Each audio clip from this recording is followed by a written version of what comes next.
Good evening, ladies and gentlemen. I'd like to call the Planning Commission meeting for June 14th to order. Roll call of members, please. Oh, excuse me. Pledge of Allegiance. Okay. Ready? Begin. I pledge allegiance to the flag of the United States of America and to the republic for which it stands, one nation, under God, indivisible, with liberty and justice for all.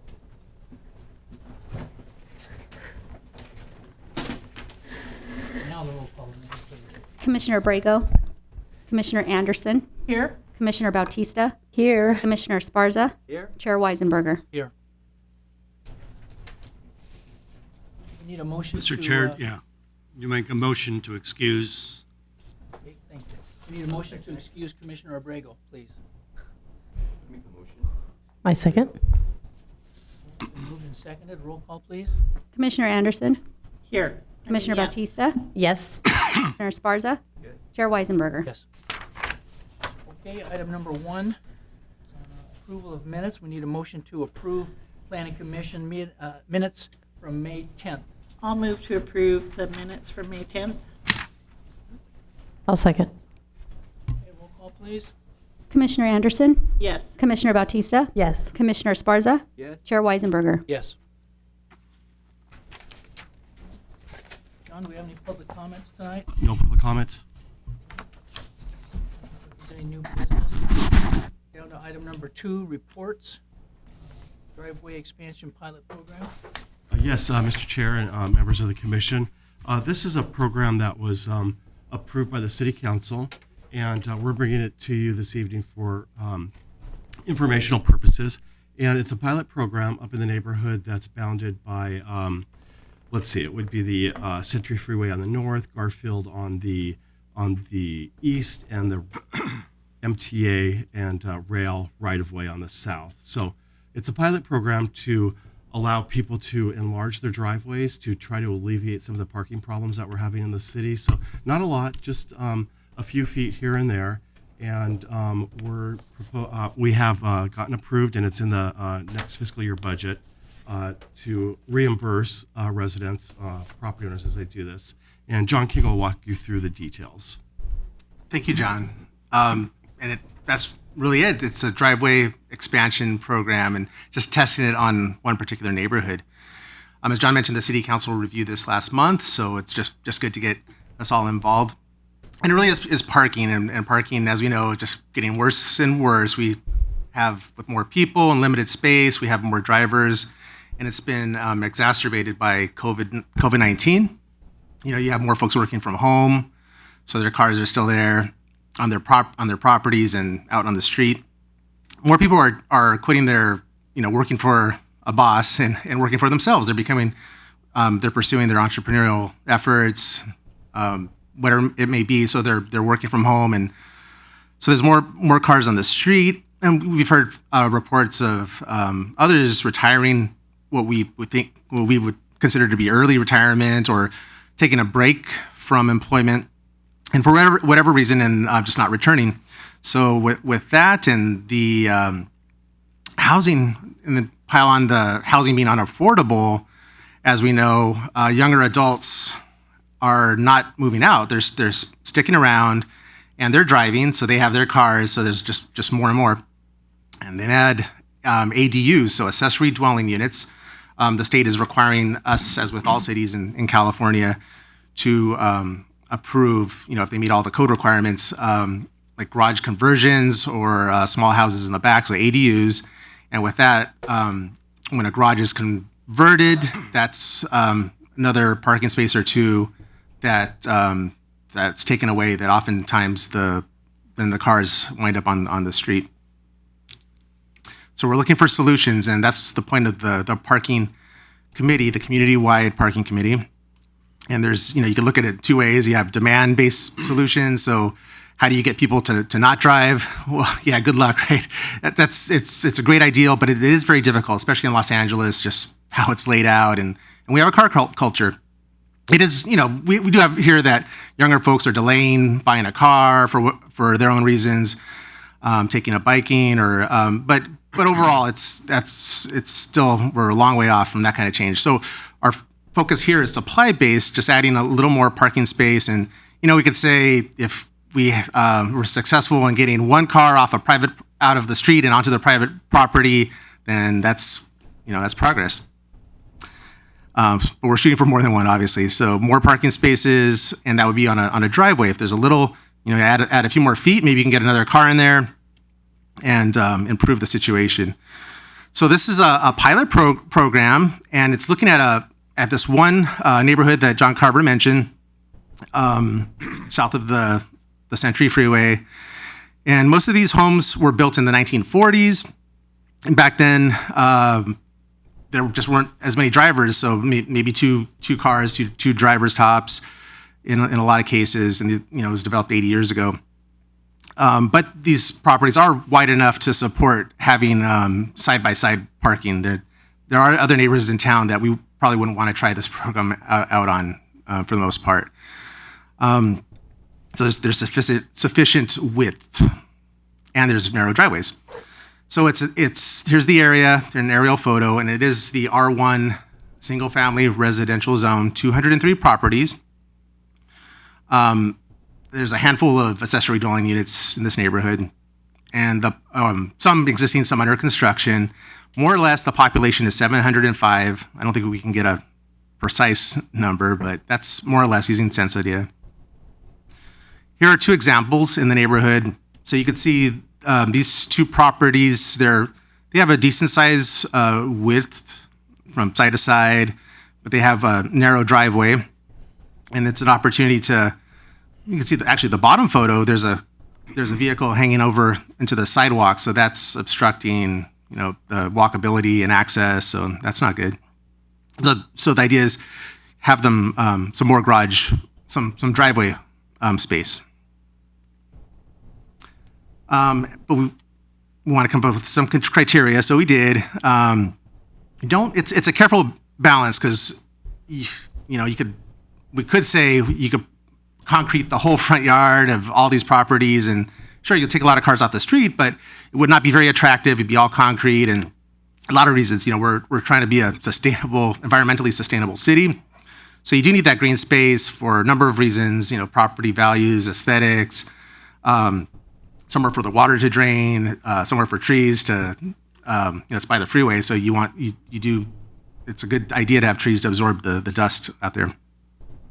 So we came up with this program, and it would reimburse applicants, people in the neighborhood, put in an application, and once they complete the project, they would earn, I believe it's $3,000.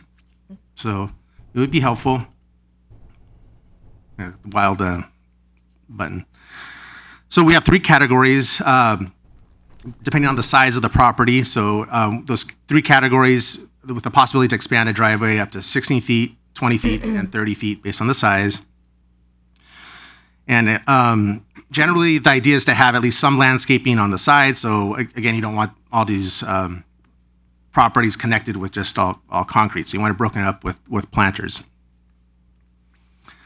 All work would begin after authorization by the planning department, with these cases for folks who apply.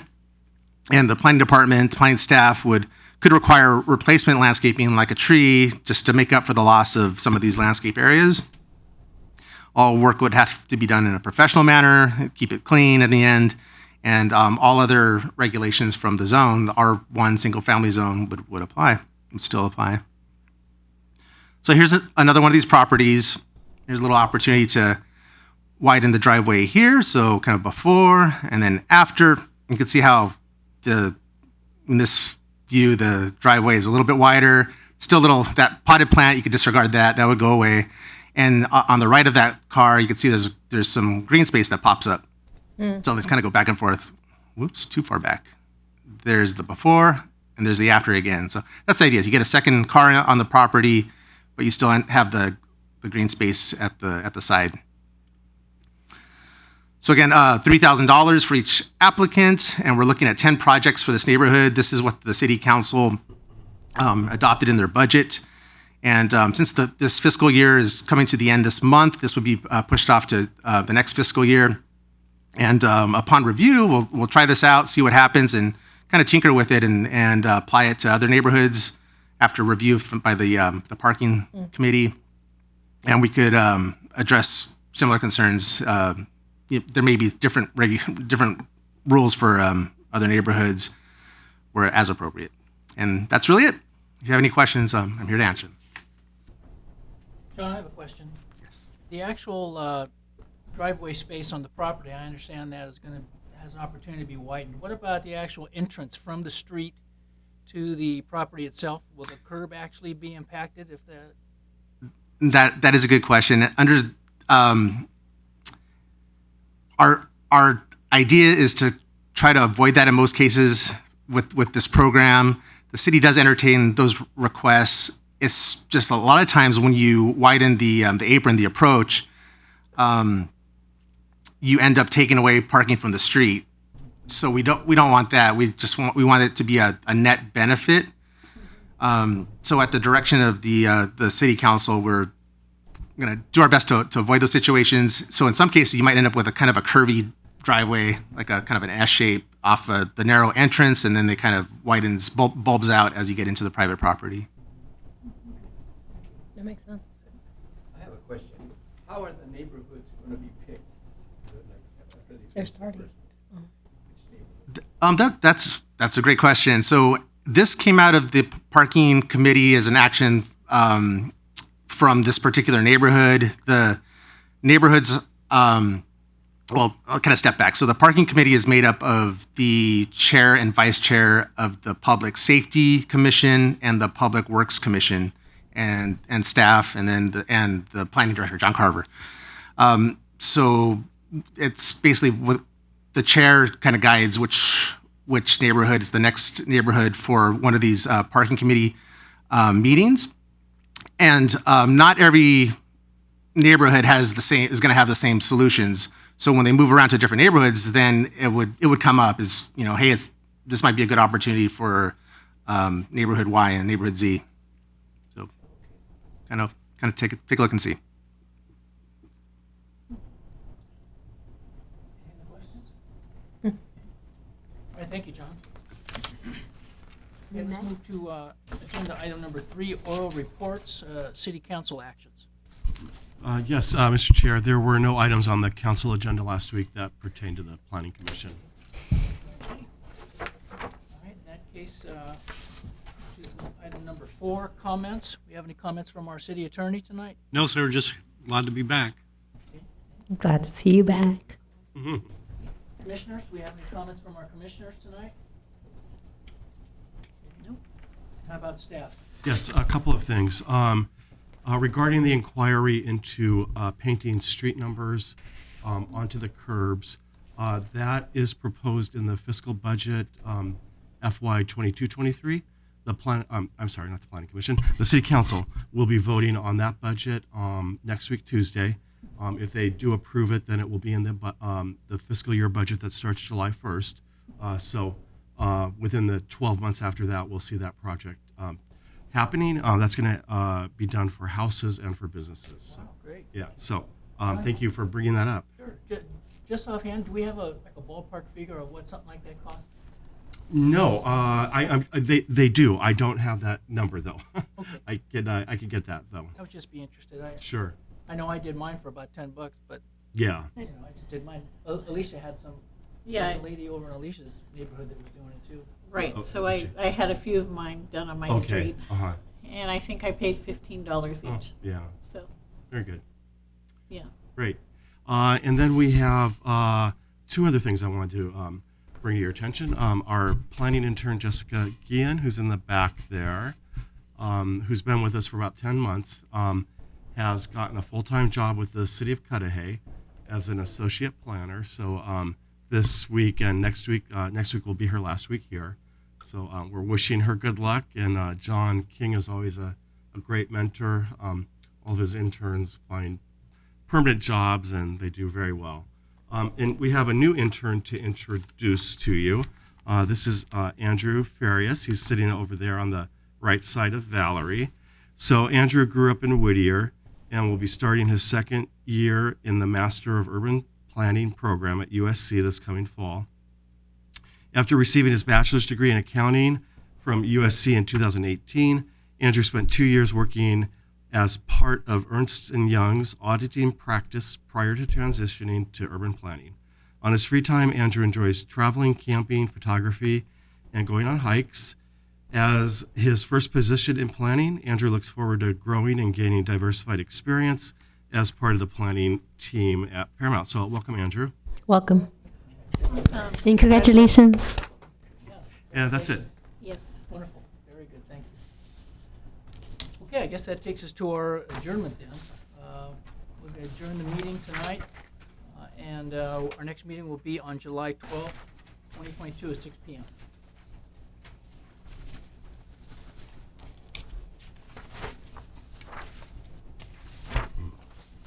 John, Kevin, Gordon has kind of volunteered to take over the meeting. Is that for the development review? Okay. All right, Gordon. Okay, good. And in the absence of our chair for the Development Review Board, I volunteered to step in, so we're going to call that meeting to order. A roll call of members, please. Board Member Anderson. Here. Board Member Bautista. Here. Board Member Esparza. Here?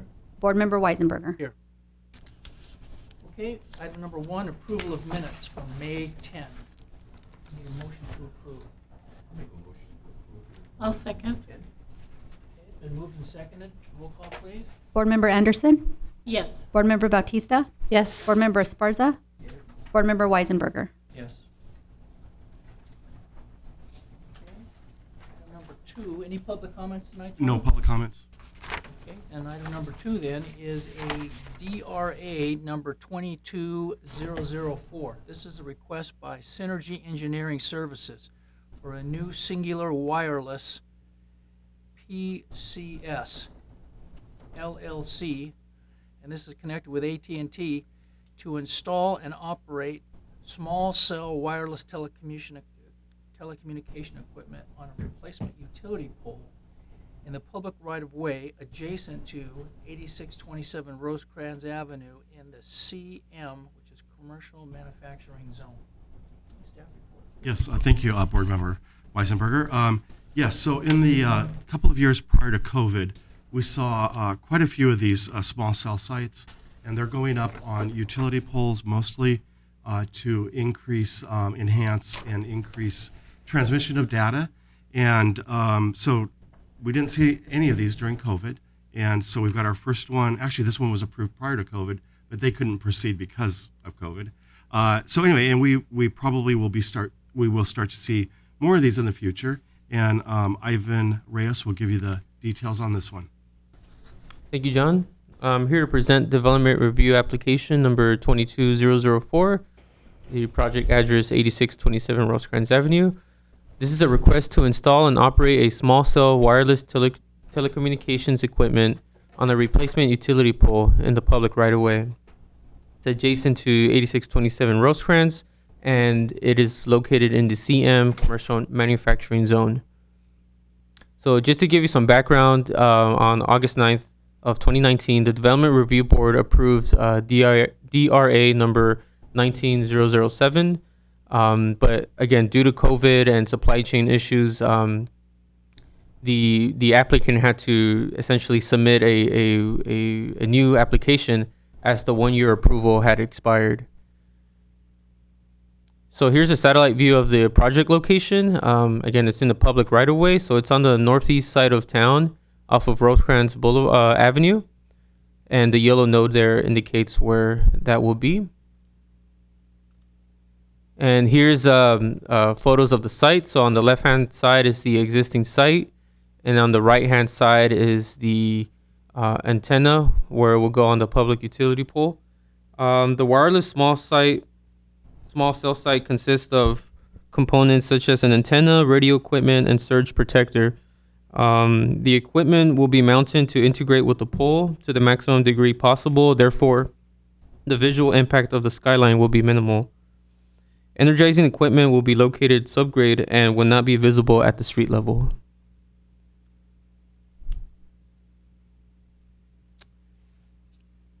As part of the analysis, the site will not generate vibration, noise, or any other qualities amounting to a nuisance.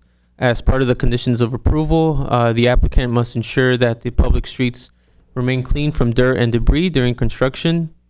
All supporting and energizing equipment must be completely obscured from view, and any modifications will comply with Southern California Edison, Federal Communications Commission, the FCC, and all city requirements, and that includes planning, building and safety, and public works divisions. And with that, it's recommended to approve DRA number 22004. This concludes my presentation, but I'm happy to answer any questions. Questions here, panel? Okay, in that case, I think we need a motion then to approve this request. I'll approve it. And I'll second.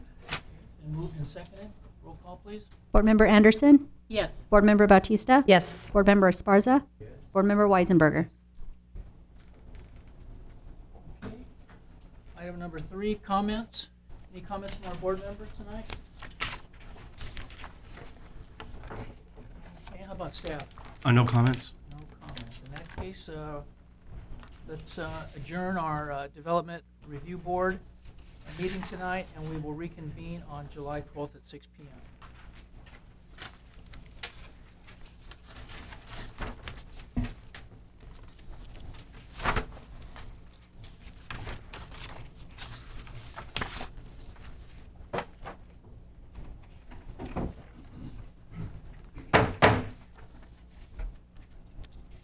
Paramount Economic Development Board, call to order. Roll call, members. Board Member Anderson, Here. Board Member Bautista, Here. Board Member Weisenberger, Here. Vice Chair Esparza. Here.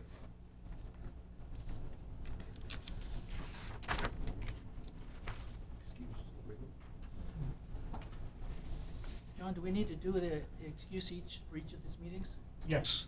Or we didn't do it for the last one? That's all right. You did it the first one, but let's do it on this one because this is the Economic Development Board. Okay, I'll make a motion then to excuse Commissioner Abrego. I'll second. Board Member Anderson, Yes. Board Member Bautista, Yes. Board Member Weisenberger, Vice Chair Esparza. Yes. Mr. Chair, also for the record, Val will have that in the record for the Development Review Board as well. Okay, item 1 is the approval of minutes of May 10th. I need a motion. I'll move to approve the minutes from May 10th. I'll second. Board Member Anderson, Yes. Board Member Bautista, Yes. Board Member Weisenberger, Vice Chair Esparza. Yes. Any public comment? Tom? No public comments.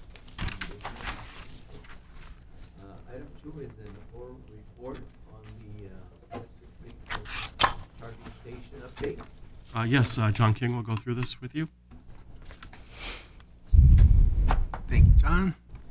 Just a kind of a brief update or overview of our transition to electric vehicles, which is just happening sooner than we were thinking, I guess, and the state's kind of nudging us along, how the state is nudging us along. So there's our governor. So the governor issued Executive Order N7920 toward the end of last year, setting goals for the zero emission vehicles market. So they're saying that 100% of sales in California of new cars and trucks would have to be zero emission by 2035. This, by the way, this isn't zero emission. It doesn't 100% have to be electric vehicles, but primarily, there's some other technology like hydrogen types that, or anything else that could come up by then. But the focus here is electric vehicles. And then secondly, 100% zero emission medium and heavy duty vehicles in the state by 2045 were feasible. And then 100% zero emission off-road vehicles and equipment by 2035 were feasible. So with that, the industry, because California is the largest state, the idea, well, as California leads with the energy area, like the Energy Commission and whatnot, it kind of carries over to the rest of the country. So we have two state bills, one from 2015, AB 1236, and just last year, AB 970. So this is what how the state is pushing jurisdictions along to be part of this. So cities and counties. So AB 1236 is more about having an ordinance on the books to get to have a checklist available at public counters, such as here with primarily the Building and Safety Division of the Planning Department, and online, showing steps to make it easier for applicants to get charging infrastructure in their garages, or if you're a business in the parking lot, or if you're running a apartment complex, to have it in the parking lot, or the mobile home park. And then AB 970 has some other requirements involved. So AB 970 includes timeframes, and the idea is to keep it moving quicker, streamlining, and has some requirements about parking. If electric vehicle charging stations and equipment take place of parking spaces, then the city is required to reduce the number of required parking spaces. And there's some dates for this to be done, so we pretty much have to have these in place by the end of the year. So we're almost there. Building and Safety Manager Johnny Reitmer here already has some of the checklists, has some draft of the checklists and streamlining material ready, and we're just going to touch that up and get that off to the city council, get an ordinance to the city council. And just as you know, we have some charging stations here. Here's some photos. 2019, we finally got the charging station outside the Clearwater building in the Civic Center. And we have another at the Sheriff's Station. Both of these can accommodate 2 cars. And the city's been transitioning our fleet to be a part of this, to have electric vehicles replace the conventional internal combustion motor cars. And we have one of our building inspectors goes out on all of his inspections on every working day in an electric vehicle. Planning staff, we do our inspections, and we attend meetings driving these cars. Also, citywide, we are, the Planning Commission and Development Review Board. In your role, you have required these facilities at a number of locations, including the upcoming Tiramia Coffee House at Rosecrans and Downey. And that's really the update, and I'm happy to answer any questions. Anybody have any questions? No.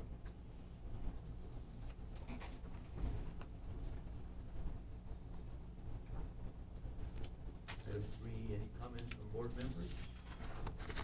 Staff? No. Meeting of the Paramount Ward is adjourned till July 12th.